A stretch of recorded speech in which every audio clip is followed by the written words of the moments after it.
Le fait historique, c'est simple. Donc là, on voyait l'église juste derrière nous.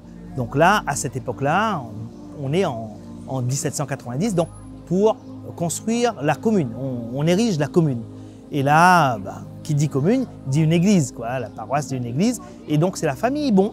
Donc, c'est monsieur Ibon, en fait, qui en a la charge, en fait, de construire cette église-là.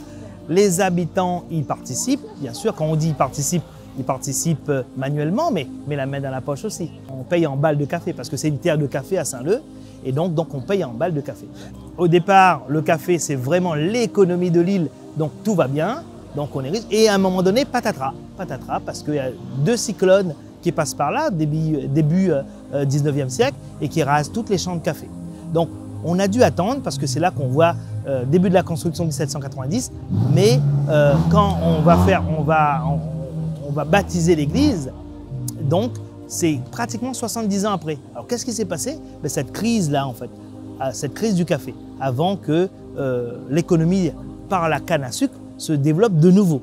Et donc là, après, on va finir par arriver au bout. En 1858, le 22 juillet, on livre l'église. L'église et on fait l'ordination de l'église. On croyait tout fini, on dit bon, là, l'église est baptisée, tout ça, donc plus rien peut nous arriver. Eh bien, pas tout à fait encore.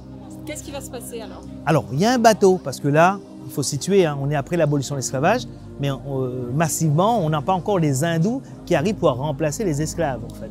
L'engagisme indien arrive en 1860, et là, ce fait-là se passe en 1859. On a un engagisme africain.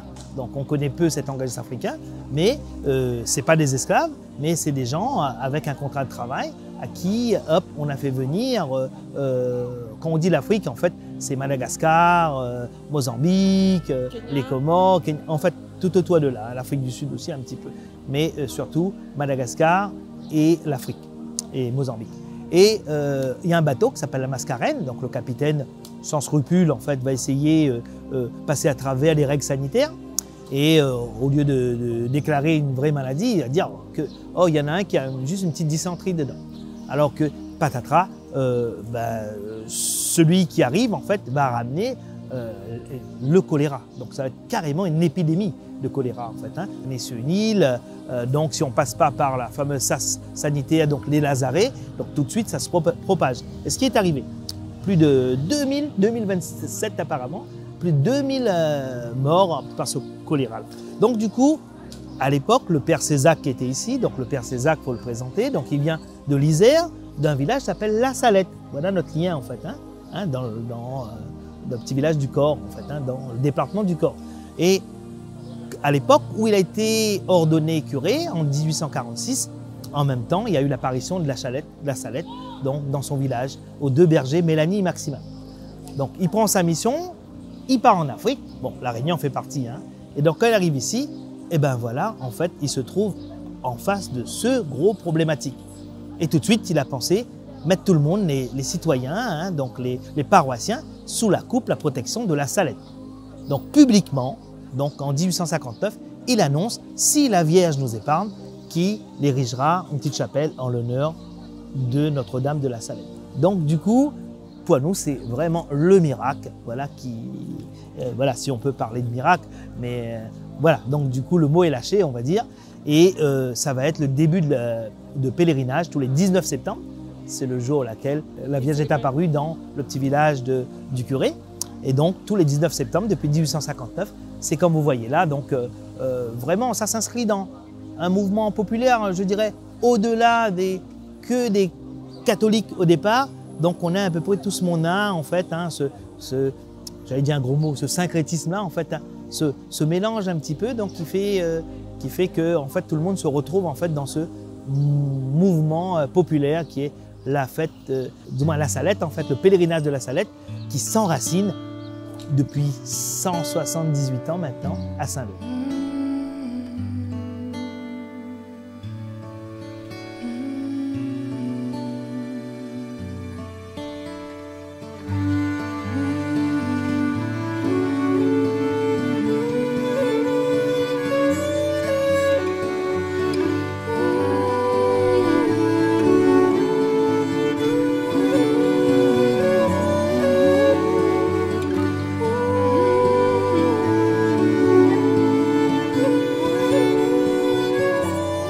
même, c'est à travers ces messages, toujours, c'est le souci de Dieu le Père par rapport à son peuple.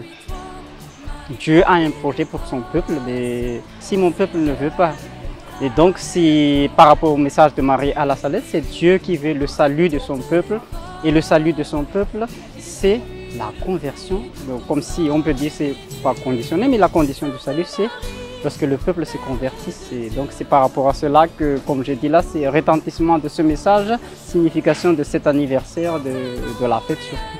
C'est toujours dans le contexte d'aujourd'hui, quand on parle toujours de tout ce que Marie a dit à la Salette, la prière. C'est la prière du matin et du soir. Lorsqu'on parle de dimanche, c'est la messe. Lorsqu'on parle de temps fort de l'Église, c'est toujours pour un message, des messages pour toujours.